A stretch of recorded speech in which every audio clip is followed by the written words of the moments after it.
32 years ago, we left the much beloved original Star Wars characters behind. With the Empire defeated and balance restored in the Force, all that remained was a weird stormtrooper eating picnic and Billy D. Williams as Lando just clapping away. Clapping away.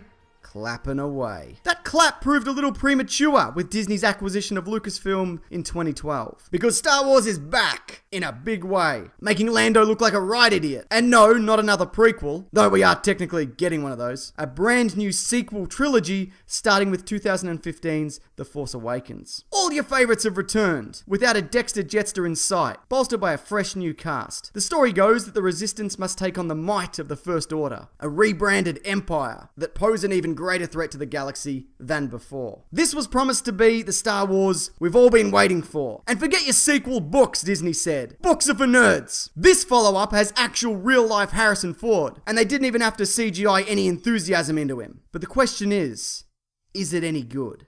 Yeah.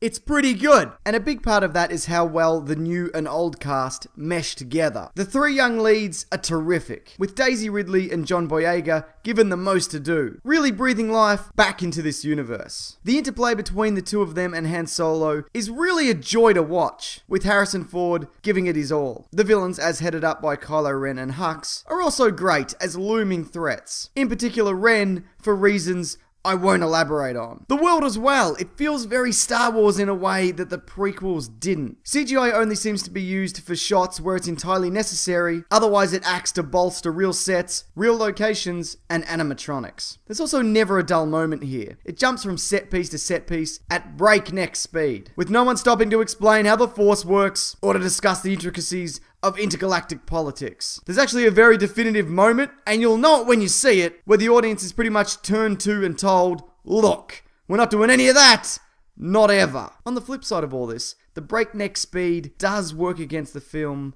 at times. Certain moments or scenes perhaps could have had more time to breathe. So what I'm saying is, no, this isn't a perfect movie. And if you go in thinking that, you're probably going to be disappointed. Some of the issues I personally had, for one, I found it a little too jokey at times, which I know a lot of people won't have a problem with, but for me, those jokes didn't always land. Also, the use of the Force here, I'm not sure what's going on, it's just all over the shop. Everything we've learnt in the previous 6 films has been turned on its head. Some of it seems a little too convenient. And look, I couldn't help but notice that a lot of moments and key set pieces are very derivative of the other movies. In particular, the first. That doesn't really drag the film down, there's just a lot of, oh hey, there's a bit like the bit in that other one. But look, I need to be clear here. The Force Awakens does a hell of a lot more right than it does wrong, and tells a tight, self-contained story, which you'll certainly get a lot more out of if you're familiar with the originals, and there is a lot of room left for what's next. So yeah, The Force Awakens gets a best movie ever. Is it better than the prequels?